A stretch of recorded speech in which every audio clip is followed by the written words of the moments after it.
দৈনিক আজকের পত্রিকার প্রধান শিরোনাম, মানবতা বিরোধী অপরাধ, নির্বাচনের আগেই হতে পারে 4 মামলার রায়। খবরে বলা হয়, গত বছরের জুলাই আগস্টে সারা দেশে হত্যাকাণ্ডের ঘটনায় মানবতা বিরোধী অপরাধের অভিযোগে ক্ষমতাচ্যুত প্রধানমন্ত্রী শেখ হাসিনা সহ 3 জনের বিরুদ্ধে করা মামলায় রায় আগামী নভেম্বরে ঘোষণা করা হতে পারে। আরও 3টি মামলার সাক্ষ্য গ্রহণ ডিসেম্বরে শেষ হয়ে রায় হতে পারে আগামী বছরের জানুয়ারিতে। এসব মামলায় আসামি রয়েছেন কার্যক্রম নিষিদ্ধ আওয়ামী লীগের নেতা ও পুলিশের সাবেক কর্মকর্তা সহ 57 জন। অর্থাৎ ফেব্রুয়ারিতে জাতীয় সংসদ নির্বাচনের আগেই আন্তর্জাতিক অপরাধ ট্রাইব্যুনালে তাদের বিরুদ্ধে মামলার রায় হতে পারে। আসামিদের সর্বোচ্চ সাজার ব্যাপারেও আশাবাদী প্রসিকিউশন। জুলাই আগস্টের হত্যাকাণ্ডের ঘটনায় মানবতা বিরোধী অপরাধের অভিযোগে করা মামলার বিচার কার্যক্রম চলছে আন্তর্জাতিক অপরাধ ট্রাইব্যুনাল 1 ও ট্রাইব্যুনাল 2-এ।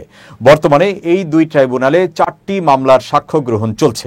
এর মধ্যে শেখ হাসিনা, সাবেক স্বরাষ্ট্রমন্ত্রী আসাদুজ্জামান খান কামাল ও পুলিশের সাবেক মহাপরিদর্শক চৌধুরী আবদুল্লাহ আল মামুনের বিরুদ্ধে করা মামলায় সর্বশেষ সাক্ষীর জবানবন্দি মঙ্গলবার শেষ হয়েছে।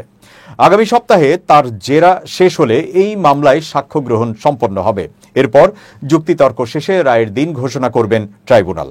শেখ হাসিনা সহ 3 জনের বিরুদ্ধে করা এই মামলার বিচার কাজ চলছে বিচারপতি গোলাম মর্তুজা মজুমদারের নেতৃত্বাধীন 3 সদস্যের ট্রাইব্যুনাল 1-এ।